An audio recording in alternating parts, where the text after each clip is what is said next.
You're listening to the Mind Over Murder podcast. My name is Bill Thomas. I'm a writer, consulting producer, and now podcaster. I am now trying to use my experience as the brother of a murder victim to help other victims of violent crime. I'm working on a book on the unsolved Colonial Parkway murders, and I'm the co-administrator of the Colonial Parkway Murders Facebook group, together with Kristen Dilley. My name is Kristen Dilley. I'm a writer, a researcher, a teacher, and a victims advocate, as well as the social media manager and co-administrator for the Colonial Parkway Murders Facebook page with my partner in crime, Bill Thomas.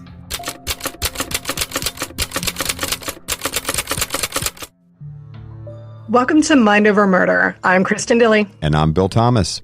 And we are happy to welcome you to the second of our bonus episodes where we answer listener questions from our social media pages and provide you with as many answers as we can give you within the scope of our expertise or within the limits of the law.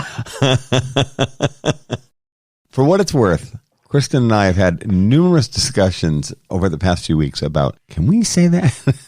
Please understand, we are going to do our best to answer your questions, but we don't want to get in trouble, and we don't want to accuse anyone of being involved in the Colonial Parkway murders who may or may not be involved in said Colonial Parkway murders. Precisely. So we're going to answer questions to the best of our ability. If there is some repetition here, it might just be because a lot of people are asking the same types of questions, and we answer a ton of them, and we may not remember what we recorded last week by the time we record this one. So apologies for any repetition, but we are getting a lot of questions and comments, and we want to do our best to answer them all. I think the questions and comments, we're way into the multiple hundreds. It's funny, we laugh about something pretty frequently. This is more, I think, my frustration than Kristen's. This whole multi-platform world that we live in, and we've got, all these different platforms, and I'm not complaining, but then later on, someone will ask me a question or have a comment or something like that, and then I'm trying to tell Kristen about it, and for the life of me, I can't figure out, was that Instagram, Twitter, Facebook? And of course, we have two Facebook pages, Colonial Parkway Murders and Mind Over Murder. Then you've got instant messages coming in various formats. And then I have at least 4 email addresses. It just gets a little complicated sometimes, especially when I'm trying to circle back on something. There are times when I see something, I think to myself, I better engage on that right now because I won't be able to find it later. Right. And we do see all of these comments and questions that people send in. If we don't reply to you right away, it's because both of us have jobs and it is hard to answer all of the questions that we get on a daily basis when both of us also have other things that we need to be working on. So we are doing our best with these bonus episodes to answer those, but please know that if we don't get back to you right away, it's not because we don't appreciate or like your question. It's that we're pretty busy. Yeah, there's a lot of holy moly going on over here. Once again, we really appreciate many of the questions are springing from our social media pages. Questions are coming as a result of folks watching the Lover's Lane murders on Oxygen and related platforms. And we really appreciate all of the interest and support. So any exasperation expressed on our part is just due to our ability to answer with meaningful answers in a timely manner. Yes. All right, let's go ahead and jump right into this. Our first question is from Mike on our Mind Over Murder Facebook page. Thank you, Mike. What are your thoughts that none of the murders may be related, given that there have been specific theories regarding motives in the second and fourth cases? That's a really good question. This is just one person's opinion. The more I learn about the Colonial Parkway murders, the less I think they are all related. And we can talk about incidents 2 and 4, but the truth is, I think I can come up with personal connections between individual victims and offenders in almost every single example. And I am less and less convinced that the Colonial Parkway murders are all related. Specifically, Mike's asking about number 2, which is the Robin Edwards and David Knobling murder that's the one at Ragged Island. I can think of a number of individuals who could be directly involved in the murder of Robin and David that I cannot fathom any kind of connection to the other murders. There are definitely several people, including individuals that have put themselves at the murder scene There's one potential offender now deceased who I think it was mentioned by Sheriff Dixon 30 years ago as a potential suspect in the murder of Robin Edwards and David Knobling. He actually put himself at the murder scene, claimed he entered the truck while he said David and Robin were otherwise engaged. And this is on a rainy night, so take this all with a huge grain of salt. His claim was that he entered the truck and took money out of David's wallet, which is supposedly then ending up on the dashboard of the truck. The guy actually puts himself at the scene the night of the murders. Now, he's since deceased, and he was never charged, but I know they looked at him very, very carefully. There's one, and I can think of 2 or 3 others just in Edwards Knobling that have personal connections to the victims that may have been involved, which means that's a freestanding event. Using Mike's question as a template then, number 4, which is Anna Maria Phelps and Daniel Lauer at I-64, I can also think of several individuals there, some of whom were aware of the fact that Daniel was carrying a large amount of money. Remember, he's carrying $600 to $800 in his wallet, a fact that should have been in the Lover's Lane murders and got dropped for some reason, which is our fault, not the viewers. There are at least 2 individuals, probably 3 actually, who knew that Daniel was going to be collecting a large amount of money and carrying $600 to $800 likely in his wallet as they returned to Virginia Beach to kind of help them get off the ground with the cost of maintaining this new apartment. So, he's heading down to Virginia Beach with a big wad of cash in his wallet, and the wallet disappears and the cash disappears and have never been found. So there's a robbery motive there as well. I think it's quite possible, Mike, that these murders are not all related. Yeah, and Bill, you said at the top of your comment that is just one person's opinion. It is also this person's opinion as well. I do believe that as well. Now, when I first started working with Bill 6 years ago, wow, that's been a while, hasn't it? When I first started working with Bill 6 years ago, I did not hold that belief. But the more that I have learned, and I think this is true of a lot of people who've learned more about the case, the more I have come to believe that, no, I don't think these are all related.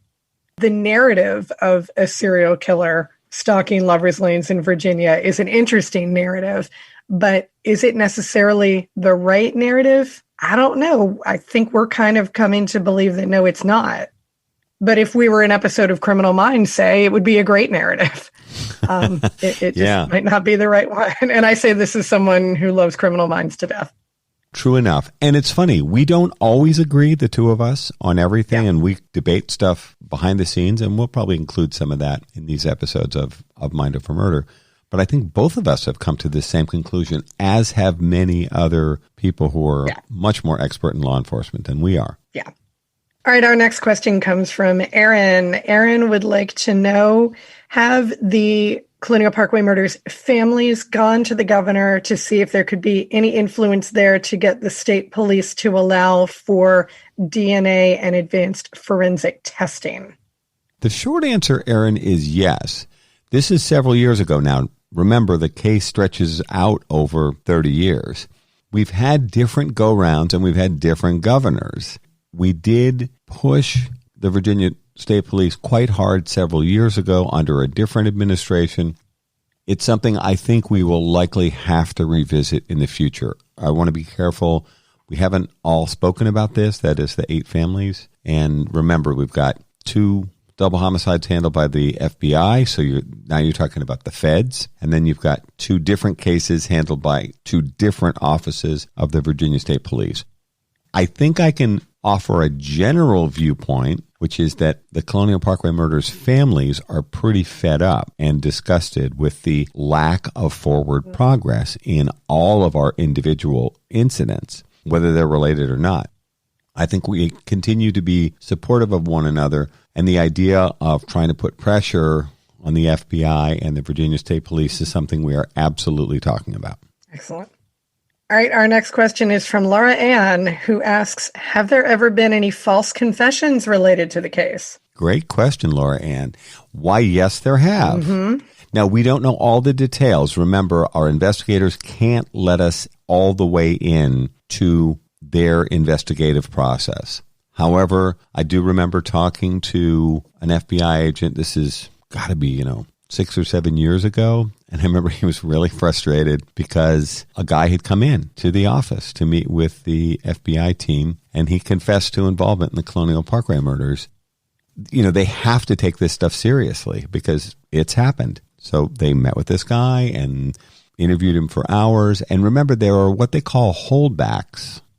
Investigators will try to hold back details of the crime scenes so that there are things not known to the public. Therefore, they would only be known by someone who was there at the various crime scenes. Now, with all the digging we've done on the Colonial Parkway murders, I've certainly come up with different things over the last several years and said to our investigators, what about this? What about that? And they get really exasperated with me because they realize that I have figured out additional stuff from all the times we've spoken and my hundreds of pages of notes and then talking to various sources. And they do get frustrated. But in this example, at least this one, and it's probably happened with some of the other agencies, this guy did confess. Ultimately, they did not think that he was involved. And I remember kind of laughing ruefully with the FBI agent who is still at the bureau, but not in this office. And he said, of course, it had happened on a Friday afternoon, around 5 o'clock or something. And he said they stayed really, really late because they thought they had a live one on their hands and that this was going to go somewhere. In the end, it was a false confession, and that kind of stuff does happen. You could also make a case that other people have publicly outed themselves at several different times in the 30-plus years of the Colonial Parkway murders. Oh, yeah. We've had people go to the newspapers. Right now. Yeah, we've had people go to the newspapers, go to television, do interviews and claim that they are a suspect in the Colonial Parkway murders or they know the solution to the Colonial Parkway murders. They may have been a suspect and they may have known something about the case, but that's kind of weird too to just announce publicly, I'm being hounded by the FBI or Virginia State Police for being part of the Colonial Parkway murders. It just strikes me as an odd thing to say. Yeah. Whether it's true or not, I don't know. But yes, we've had false confessions, and yes, we've had these sort of false declarations of suspect or person of interest status or them having personal knowledge of the case. It's been kind of an interesting ride so far. Yeah, and that is definitely something that we will get more into in another episode beyond the bonus ones. All right, I've got a couple of questions here from Robert, longtime listener Robert, who always asks excellent questions. He does. And some of these that he asks, we did already address in our previous bonus episode. Okay. So I'm just going to hit on some of the ones that we have not. If all of the Colonial Parkway murders cases were connected, why do you believe they stopped in 1989? And of course, we've already sort of discussed that we don't think they are connected, but do you have any theories, Bill, as to why they may have stopped? Well, or can you speak to as to why they may have stopped, or can you speak to what some of our profiler friends have said about serial killers and why they might stop? Well, given the fact that I'm not an expert on serial killing or anything like that, I can draw on what some of the experts, including FBI profilers and longtime agents, have said to me, which is that the FBI, who've been studying serial killing for decades, and actually, I don't know if it's Robert Ressler or John Douglas, some of the first people to actually use that expression, a serial killer. Mm-hmm. One of the things they've said to me directly is that the FBI is moving away from the idea that serial killers only approach their crimes in a certain way. In other words, use certain weapons or only attack certain types of victims. They said a lot of these cases, the crimes are those of opportunity. They may have preferences, as we all might, in a more healthier relationships, but they may take advantage of situations that develop or that appear in front of them. In other words, someone that might attack young people might also attack an older person if they were presented with an opportunity and they, moved towards their darkest impulses. And so they might kill an older person or something like that, or attack an older person, even if their preference was for, let's say, a younger victim. And this idea that serial killers continue to kill until they're forced to stop The FBI is definitely moving away from that idea because as they study additional offenders like Dennis Rader, the BTK killer, and others, we had taken a look at the Grim Sleeper case in Los Angeles. That case is referred to as the Grim Sleeper case because it appeared that those murders stopped for periods of years and then started up again, hence the Grim Sleeper, that the case went to sleep, sometimes for years at a time. Other people, Joseph D'Angelo appears to have started and stopped at different times. He's the person responsible for the Golden State Killer case, now thankfully moldering away in prison. It does appear that people do stop, and they stop for a variety of reasons, including reasons that I was surprised. When I was talking to FBI experts, they said that people stop because they, believe it or not, they get married, enter into a relationship, which hopefully is a happy relationship. There may be other more positive sexual outlets than there had been in an earlier time in their life. They get a job or they have a family. Think about the shame that's mixed in some of these cases. And, people are going to very, very dark places. But for instance, let's just say someone got married, had children. Some people get religion. They are born again or something happens and they go through a change. Other people have had close calls with law enforcement. For instance, almost being captured or something like that. They used to have this television show, Scared Straight, that was on when I was a kid, that was about trying to turn around young people. But the expression that if someone might actually have been truly terrified to have a very, very close encounter with law enforcement that could have resulted in their arrest and incarceration. So there can be a variety of reasons.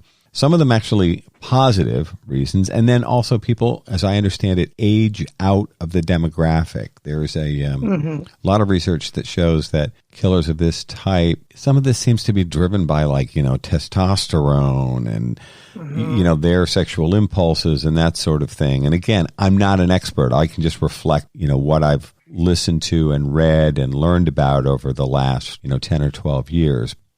They really seem to be stepping away from the idea that a serial killer is like a monster from a monster movie that, cannot stop until he is prevented, that he's killed or incarcerated or for another crime or shipped to another location or that kind of thing. But, this idea of, stop me before I kill again, they're really stepping away from that. People do start and they do stop.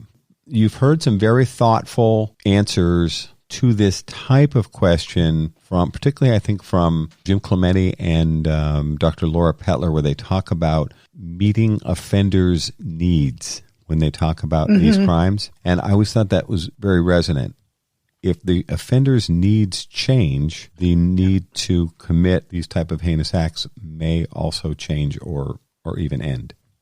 We sort of discussed this in our last episode, but we'll go ahead and give this another whirl here. Do you think the Colonial Parkway murder cases are connected to any other cases in Virginia or anywhere else in the country? I think it's very likely that the Colonial Parkway murders cases, some of them may be connected to the murder of Brian Pettinger and Lorianne Powell, both of whom have connections to this Liberty Security, later called Advanced Security. I think those two individual homicides, it's funny, sometimes we say those names so closely, people think that Brian Pettinger and Lorianne Powell were a couple or something like that. These are they weren't. These are independent events. They both occurred in 1988. Both people were brutally murdered and their bodies dumped in the James River. This is right around the same time as the disappearance of Keith Call and Cassandra Haley. It actually kind of brackets their disappearance, interestingly enough. Those cases are very strange and they really stand out for me. Now, those are the murders of two individuals, both of whom worked at Liberty Security. I think they could very easily be related to the Colonial Parkway murders.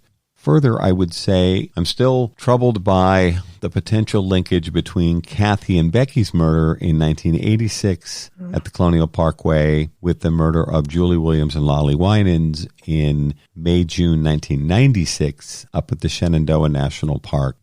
The fact that the FBI said that the murder of Kathy Thomas and Rebecca Dowski and Julie Williams and Lolly Winans were substantially similar, that's a direct quote. Yeah. And knowing what we know about the murders, I think they could be related. Now, I know they're 10 years apart and they're 180 miles apart. There are 4 National Park Service rangers, one of whom was a person of interest in the Colonial Parkway murders, who were working at the Colonial Parkway during the period of the Colonial Parkway murders, who were then working at the Shenandoah National Park 10 years later in time for the Julie Williams, Lolly Winans murder. I find that potential linkage very curious.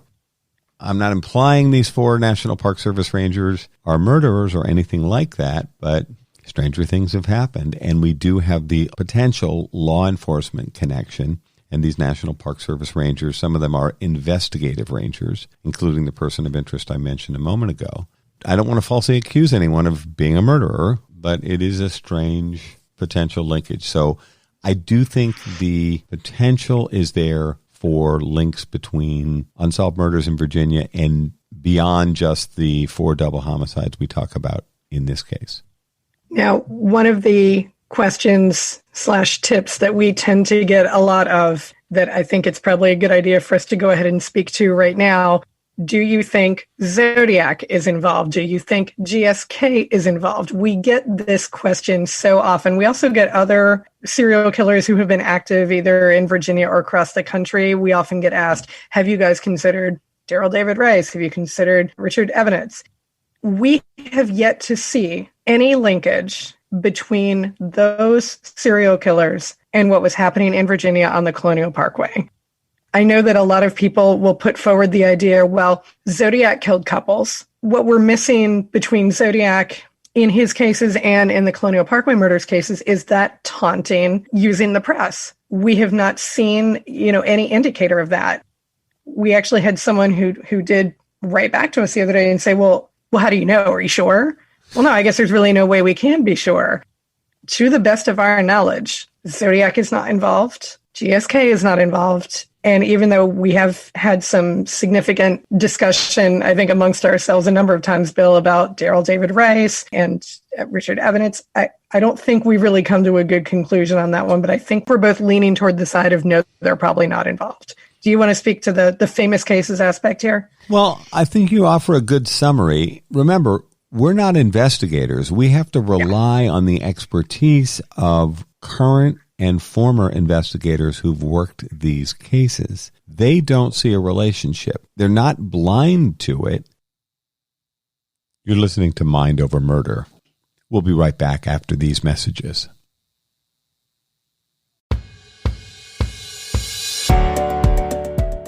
One of the most frequent questions we're asked here at Mind Over Murder is, how can I help? Thanks to Othram, a leading forensic DNA testing lab for law enforcement, you can get involved and help solve real cases. If you have tested at a consumer genetics company, you can contribute your data to DNAsolves.com. The process is easy and confidential. Just 2 simple steps. Your DNA might be the missing piece that helps solve the identity of an unknown person. Then Mind Over Murder will highlight cases Othram is working on to seek your crowdfunding support for DNA testing to help solve these cold cases. Upload your DNA profile to DNAsolves.com. It's easy, free, and confidential. Then join Mind Over Murder as we help families find answers with Othram and DNAsolves.com. Do you like our show, Mind Over Murder, and want to create your own podcast? Well then, let us tell you about Anchor. First of all, it's free. And who doesn't love free, right? I like free. There's creation tools that allow you to record and edit your podcast right from your phone or computer. You can even add any song from Spotify directly to your episodes. The possibilities are endless for what you can create, whether it's music analysis, your own radio show, or something the world's never heard before. Anchor will then distribute your podcast for you so it can be heard on Spotify, Apple Podcast, and many more platforms. And you can even make money from your podcast with no minimum listenership. I like the sound of that. It's everything you need to make a podcast all in one place. Right here, Anchor. Download the free Anchor app or go to anchor.fm to get started on your own podcast. You can tell them Kristen and Bill from Mind Over Murder sent you. Welcome back to Mind Over Murder. There's a lot of discussion going on now on social media about what's going on with the Colonial Parkway murders, which I appreciate, and I do try to participate when I can. But for instance, some people were discussing the possibility that Zodiac is involved in the Colonial Parkway murders. Well, you're 2,500 miles apart and some years apart. Then, of course, they moved to the backup supposition, and I'm not opposed to this, but they're saying, well, then it's obviously someone who has studied Zodiac who is then recreating the Zodiac attacks in Virginia in 1986 to 1989.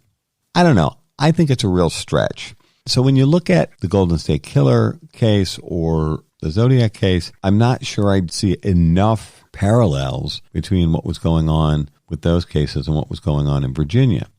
For someone like Daryl David Rice would probably be worth a closer look in the Colonial Parkway murders. He was charged, but unsuccessfully, in the Julie Williams Lolly Winans murders.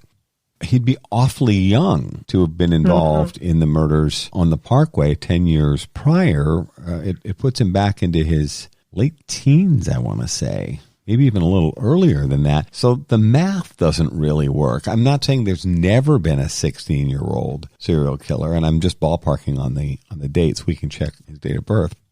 As I understand it, Rice is probably too young to have committed the Colonial Parkway murders. It's not my call, and I don't want to imply that I'm driving this investigation, far from it. The experts who've looked at these things, and they are looking for these patterns. We've been asked recently, did the FBI and the Virginia State Police look for other couples homicides, other Lover's Lane homicides? And they absolutely did. As a matter of fact, they even brought some of them to my attention. They were looking specifically in that 84, 85 time frame. What's coming up a lot lately, again, is the Donna Hall, Mike Margaret case, which, of course, Kristen, you and I devoted, I think, 6 episodes to the Donna Hall, Mike Margaret murder, which is in 1984 outside Richmond in Henrico County, Virginia. It's not too far away, and there are some parallels. I think the Hall Margaret murder is a drug deal gone bad, as do many other experts. There's DNA in that case, and if Henrico can move forward with advanced forensic testing, I think they may be able to identify suspects. In that case, it's up to Henrico Police Department. I know they work very closely with several different labs. There's a real opportunity to move that case forward, but I don't think that case is related to the Colonial Parkway murders. I don't mean to sound cynical. I think investigators need to be open, and you and I try to be open-minded as we're in the victim's advocate role, really. We're not investigators. So far, of the ones we just talked about, and I just mentioned a couple more, I'm just not seeing the parallels be strong enough to really draw any kind of conclusion. I'm certainly open to it, but the investigators have been too, and we just haven't seen any real linkage. The next question is from longtime listener and very good friend, Blue Hall. Speaking of the Donna Hall, Mike Margaret murders, Blue Hall is probably the leading advocate in that case, along with a number of other people that went to school with Donna and Mike, and he is not related to Donna. To Donna, yeah. So Blue asks, and I think this is going to be a pretty long answer, so I'm going to give myself a cup of tea here. Okay, and this is also a long question in multiple parts, but I'm going to trust you to wend your way through it. We'll try to break this down. Okay. All right. Can you talk about Kathy's service in the Navy? Was the Navy asked to cooperate in an investigation into her murder? And if so, did they comply? And were there any resulting persons of interest in response? Okay. It's a real good question, Blue, and thank you.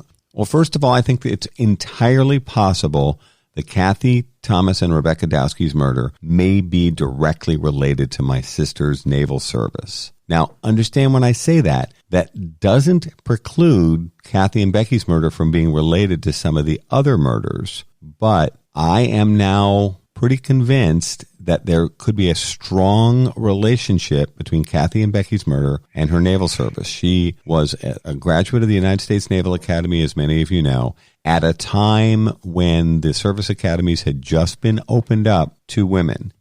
They were opened up in 1976, so the first graduating class at Annapolis and the other service academies was 1980. Kathy's in the class of 1981. She comes from a long line of naval officers, including my father and my older brother Richard, both of whom are Naval Academy grads, so they were the first father, son, daughter graduates of the Naval Academy.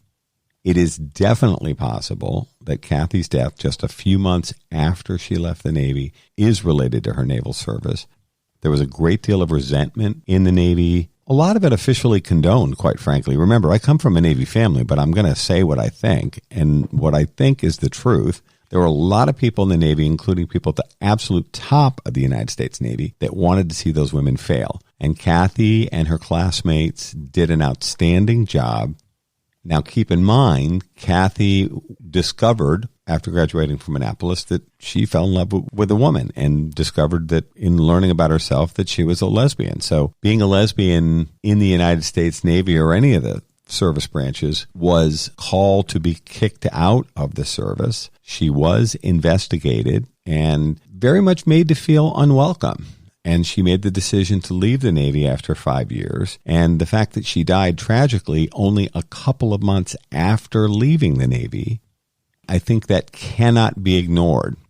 I've talked to some NCIS people, that's the Naval Criminal Investigative Service. I've talked to some retired NCIS agents who had said that they wish they could have done more.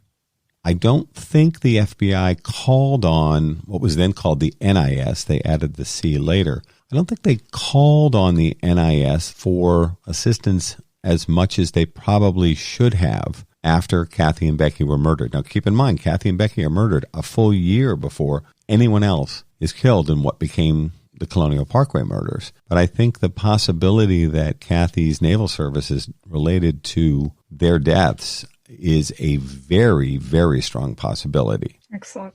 This is from Michelle, and it relates to our friend Fred Atwell. Oh.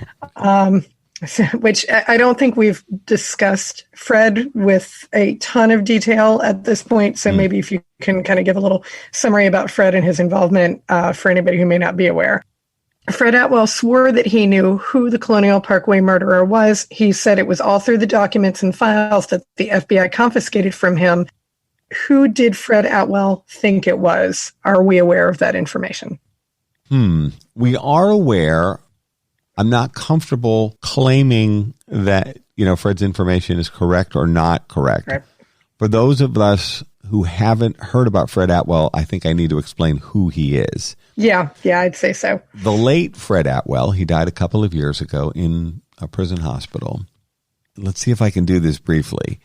Fred Atwell is the whistleblower in the Colonial Parkway murders in 2009. He's the guy that, with the help of reporter Mike Mather from WTKR, Channel 3, for those of you that live in the Norfolk area, the CBS affiliate, Atwell is the guy that broke the story that the FBI had lost control of these 78 highly graphic crime scene photos.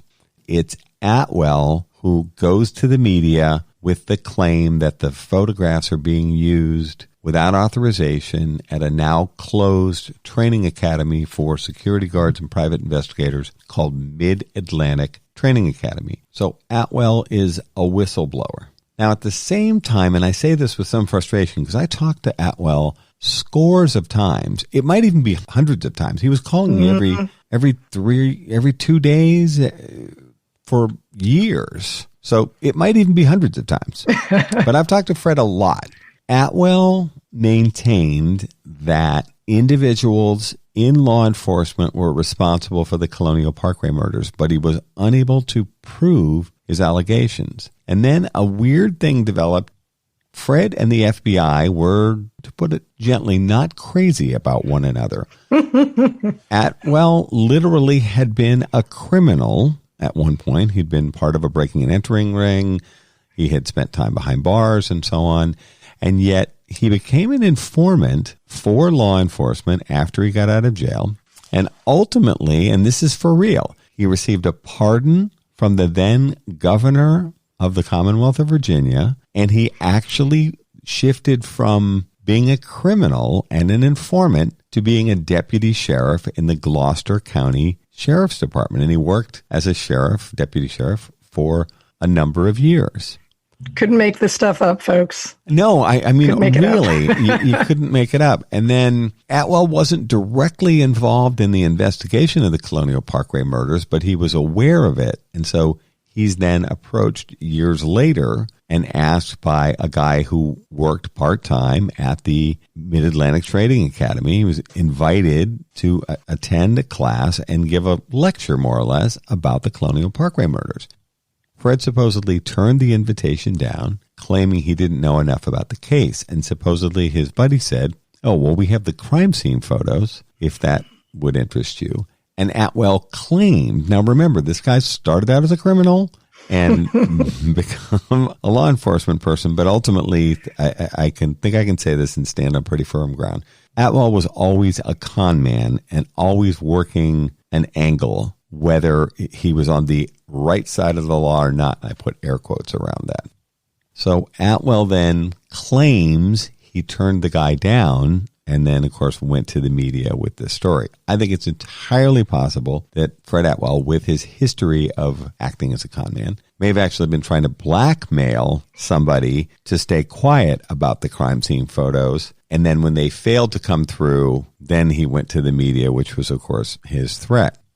Ultimately, Atwell ends up crossing back over to the dark side. He, like you said, Kristen, you couldn't make this stuff up.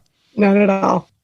Atwell ended up defrauding some of the other Colonial Parkway murders families. They were doing some fundraising to maintain awareness of the case and so on. Atwell came to them with this idea of, I can get a local car dealer to donate a car. I remember it was a red Kia.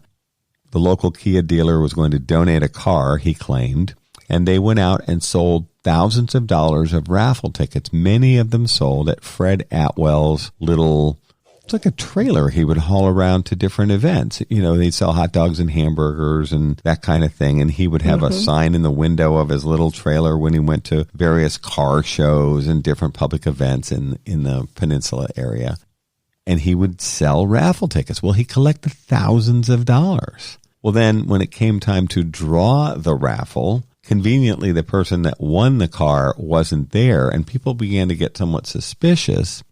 It turned out that Fred had manipulated the entire process, collected thousands of dollars, probably not given all of the money to the Colonial Parkway Murders Victim Fund, which was run by a couple of the families and was a legitimate nonprofit. And the families were horrified to find out that there was no car, and they were defrauded by Atwell. So I wasn't involved in this. I was living in California, and I wasn't selling any lottery tickets, but I was certainly aware of the fact that the families were doing some fundraising back in Virginia. So, of course, the families were completely mortified, and they went to law enforcement. And actually, because this had happened in York County Sheriff's Department did investigate, and Atwell was prosecuted for the theft of this money. And then it gets a little more weird. I'm trying to give you the short version of this story. Atwell then ends up holding up at gunpoint a woman who was a financial advisor who was a friend of his daughter's, his grown daughter. He ends up holding her up and taking a small amount of cash, which is all she had, and then he was going to force her to write a check for several $1,000s, and he thought better of it, and I don't think he took the check. All of this is a result of Atwell's having some sort of major falling out with his wife, who had kicked him out of the house. You know, he claimed that he was living out of his car and basically homeless and desperate for money, but he pulls this crazy stunt where he holds this woman up. And so now he's on the run. I mean, you can't make this up. You really can't. It's a great story. I'm not telling it that well, but he ended up down in Georgia and supposedly made some attempt to sell guns that he had acquired. And again, these are things he talked to me about numerous times. He made some attempt to sell guns illegally to someone down in Georgia.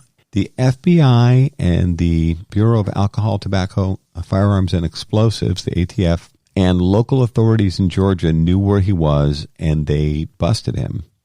Atwell ended up being shipped back from Georgia to Virginia, where he ended up serving a significant sentence for robbery and for the gun charge. Mm-hmm. To this day, I don't think anybody's ever actually proven that Atwell has any direct involvement in the Colonial Parkway murders, or that he had sufficient knowledge of other involvement by other individuals in the Colonial Parkway murders. However, I think I can honestly say that for a number of us, specifically Joyce Call Canada, Keith's sister, who's absolutely wonderful. I'm sure we'll ask her to do the podcast with us at some point soon. Joyce Call Canada and I both talked to Fred so many times. Joyce more in person because she lived in Virginia, me over the phone and internet because I lived in California at the time. Joyce and I both think, and Kristen, let me know what you think too, we always thought, to Fred's death, sadly, a few years ago, that he knew more about the Colonial Parkway murders. He was always spinning these long stories about people he suspected were involved in the Colonial Parkway murders. And particularly, he was actually close to the Call family. He knew Mr. and Mrs. Call. And he was very interested in uncovering information about the disappearance of Keith Call and Cassandra Sandy Haley. And for years, Joyce and I talked about this. We always said, then he went off to jail and he wasn't doing well health-wise and so on. And we were always like, we just wish Fred would cough it up and tell us what he knew. What do you think, Kristen? No, I agree. And I know that one of the things that you and I had talked about over the last couple of years, which unfortunately was never able to come to pass, was taking a visit up to Roanoke to go interview Fred in prison. Unfortunately, that never did come to pass. He did pass away before we were able to make that trip. I think you're right that it is entirely possible that Fred knew more than what he was willing to say. And I know that there are a significant number of people who think that Fred was directly involved in the Colonial Parkway murders. I don't tend to subscribe to that theory. I don't think you do either. I think that he may have known something, absolutely, but did he actually go out and commit the murders? I really, really don't think so. Yeah, I'll add one more thing, too, which is that several years ago when Blaine Pardo and Victoria Hester, his daughter and co-author, Blaine and I talked about this a lot. I was living in California at the time, and he was like, I really wish you were here, and, we could jump in the truck, his truck, and we're going to go to Roanoke, or we're going to meet with him. And I said, Blaine, I've never even been inside a jail. Well, what's that like? Right. I was willing to do it. It never worked out with my work commitments and Blaine's, but we talked about it. And Joyce and I talked about it. Do we need to get permission to go to jail? I don't know how it works. Request permission to come in and meet with Fred Atwell and just say, Fred, what is going on here? Will you just cough it up? What do you know? What can you prove? And like he maintained that the FBI took notebooks from him when they interviewed him. He's one of those people. I referenced him earlier. He's one of those people who outed himself as a suspect. He went public in about 2010 maybe, and he maintained that he had been identified by the FBI. He claimed in an act of retribution as a potential offender in the Colonial Parkway murders. And the FBI said, "Oh, we never named you as a suspect in the Colonial Parkway murders. Now you're outing yourself, Mr. Atwell." He's a fascinating guy. And as you can tell, it still bothers me to this day that we never got to the bottom of whatever it was that Fred Atwell had to say. Yeah. And that was an incredibly, incredibly long answer to Michelle's question. Sorry. But no, it's fine. But we definitely do. We are going to need our own podcast episode just on Fred. And we do acknowledge that this has been an absolutely crazy roller coaster case spanning all of these years. And there are a lot of very, very colorful characters. So if you are new to the case and you have not heard of Fred Atwell, there's the Fred Atwell story, but there is actually more to it than all of the 5-minute version that we just gave you. I think I'd like to end on this question, actually. And please do keep in mind that if your question was not read and answered, it is not because we are trying to slight you. We have a lot of questions. and we'll try getting a lot of them. We'll try to get to you next time, really. Yes. And please do keep in mind, too, that we are getting some great questions about like forensics and so on and so forth. But some of those we just can't answer because we are not forensic experts. We can try to outsource them to our forensics friends. But if we don't get an answer to you on that, that's just because either we haven't had time or we don't know. Bill, this is something you and I were talking about the other day, so I think this is a good note to end on. The question is from Les, who says, how was Becky Dowski's former boyfriend cleared so quickly and completely? Okay. Becky Dowski's boyfriend, who attended the College of William and Mary with her, was never cleared because no one is cleared in an unsolved homicide. He wasn't cleared. I still regard him as a suspect, by the way. That's just me. I'm just a private citizen.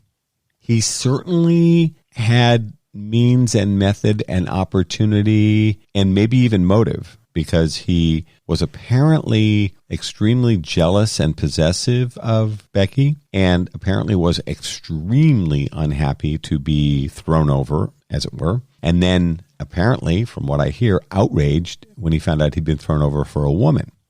He was questioned by the FBI. I don't think he's on the short list of suspects, but I think that inquiry into her previous boyfriend, who was jealous and possessive and a bit older and thrown over for a woman and not taking it particularly well, I think that was something that was worthwhile and should have been looked into and was. I don't necessarily think in my mind that he's cleared, and the investigators on the case say, well, the truth is, Bill, no one's really cleared until we clear this case. I don't think we can say that Becky's college boyfriend from William and Mary was cleared or even quickly cleared. He was looked at. I know he would still be regarded as a person of interest, but I think he'd probably be on the less likely list at this point. Yeah, that point there that no one is ever cleared in a homicide until the homicide is cleared entirely is definitely something that we want everybody to keep in mind. And again, we all have our favorite suspects. We all have our list of less likely and more likely. But, to this day, how many arrests have been made in this case, Bill? Zero. This is still very, very much an open, active investigation. And at this point, no one is clear. Thank you so much for listening to this bonus episode of Mind Over Murder. If you have questions, please make sure you put them on our social pages and we will do our best to answer them. We'll see you again soon.